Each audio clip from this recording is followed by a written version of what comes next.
Ils errèrent par le désert dans un chemin solitaire. Ils ne trouvèrent pas de ville pour y habiter. Ils étaient affamés et altérés, leur âme défaillit en eux. Alors ils crièrent à l'Éternel dans leur détresse. Et il les délivra de leur angoisse et les conduisit dans un chemin droit. Psaume 107, 4, 7. Quand Jésus-Christ est mort sur la croix, il a pris la condamnation que nous méritions tous.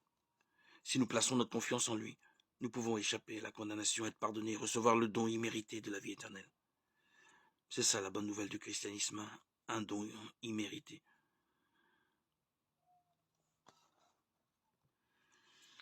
C'est après un âpre combat intérieur qu'il nous faut accepter de renoncer à toute notre amertume, la haine et la rancœur que nous avons contre notre prochain.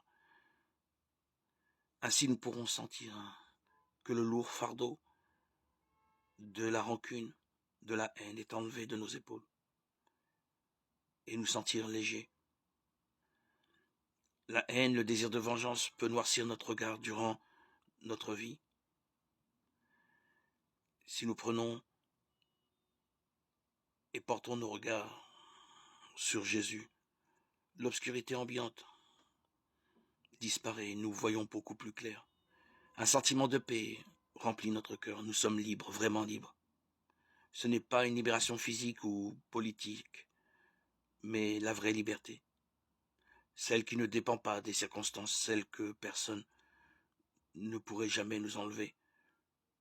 Que nous soyons enfermés entre les quatre murs d'une prison ou que nous soyons un réfugié de guerre à l'autre bout du monde. En portant notre regard vers le Christ, nous sommes désormais en paix, libres dans notre cœur, des chaînes de la culpabilité, du doute, de la haine, de tous les sentiments qui peuvent ronger un homme. Jésus vient à nous, il nous trouve et nous donne sa paix.